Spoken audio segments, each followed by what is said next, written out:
Ginawa niyong negosyo ang Diyos nyo. Hindi kayo nahihiya. Napakawawalang hiya ninyo. Walang hiya kayo sa Diyos. Bakit? Sabi ng Diyos, huwag kang gagawa. Gumawa kayo. Ipinasamba nyo sa mga miyembro nyo yung ginawa ng kamay ng mga tao. Ito ba nasa Bibliang Katoliko? Nasa Bibliang Katoliko ito, basahin ko sa inyo. Kung gaano kawawalang hiya itong mga pari at mga papang Katoliko. Pakinggan nyo. Bibliang Katoliko ang basahin natin. Ito po sa Bibliang Katoliko, huwag kang magkakaroon ng ibang mga Diyos liban sa akin. Huwag mong igagawa ang iyong sarili ng anumang larawang inanyuan na nasa langit sa itaas o nang nasa lupa sa ibaba o nang nasa mga tubig sa ilalim ng lupa. Huwag kang magpapatira pa sa kanila ni sasamba sa kanila sapagkat ako na Panginoon mong Diyos ay isang Diyos na mapanibughuin. Nakita mo? Bibliang Katoliko yan eh. Pinirmahan pa nga yan ng kauna-unahang kardinal na Pilipino, si Cardinal Santos, na taga-Guagua. Rufino Cardinal Santos, Arquiepos Manilensis, Pedro, ni Gabriel, ni Arcangel Miguel, nagpagawa kayo ng kung sino-sino pa, kung ano-ano pa. Puro katarantaduhan yung pinaggagawa nyo. Mga pare, sino sa inyo lalaban ng diskusyon? Para patunayan nyo sa akin, yung papa nyo, hinahamon ko ngayon. Bakit? Marunong siya ng Kastila eh. Kastila siya, taga-Argentina siya eh. Lalaban ako kasi marunong ako ng kapirasong Kastila. Gagamit pa ako ng interpreter. Papatunayan ko ang Iglesia Katolika sa itinuturo niyong pagluhod, pagpasan, pagpuprosesyon, pagpipiesta niyang mga santo na yan, mga kampon kayo ng demonyo ayon sa Biblia. Bawal ng Diyos yan eh. Pati sa pasyon. Gagamitin ko pa ang pasyon. Ano nasa pasyon? Sukat mong maalaman sa sulat na papalaman ang buong Diyos na lamang. Nasa Biblia yan, nasa sulat. Ang buong Diyos nga lamang. Siyang dapat naluhuran. Siyang dapat naluhuran. Siya lang. Ba't load ka ng load kay Maria kung di ka ba naman inutil?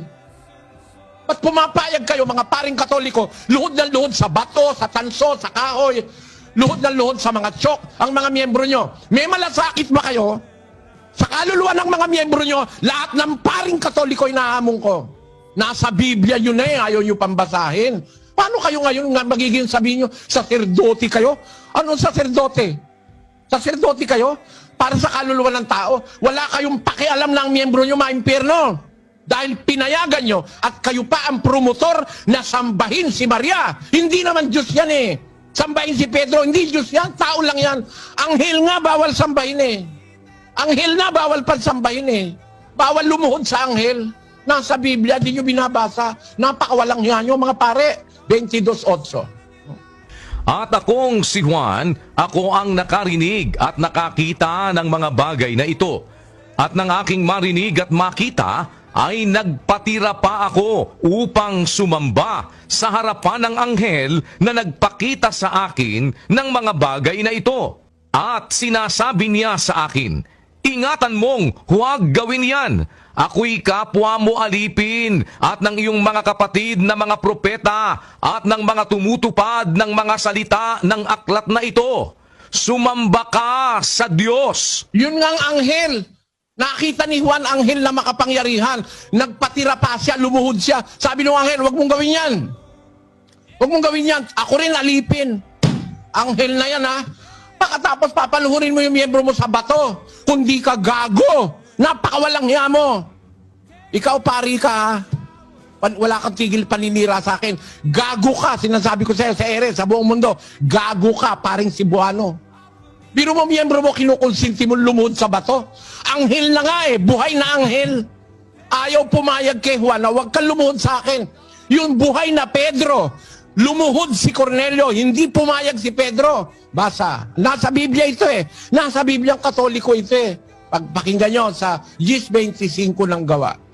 At nangyari na pagpasok ni Pedro ay sinalubong siya ni Cornelio at nagpatira pa sa kaniyang paanan at siya'y sinamba. Datapwat itinindig siya ni Pedro na sinasabi, "Magtindig ka, ako man ay tao rin." Nakita mo yan? Yun talagang Pedro ha, yung genuine, buhay pa. Gumagawa ng milagro, yung Pedro na yon na bumubuhay ng patay. Nung magpatira pa at lumuhod si Cornelio, itinayo ni Pedro, "Wag mong gawin yan, tumayo ka, tao rin ako."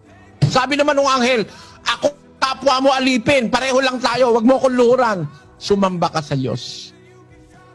Aba, ang pare, mga kapatid, lumuhod kayo dyan. Ipag-prosesyon nyo yan. At pag pinag-prosesyon nyo yan, ipaghanda nyo yan. At pagka kumain ng mga tao sa handa nyo, ang kanilang budhi masisira dahil sa Diyos-Diyusan.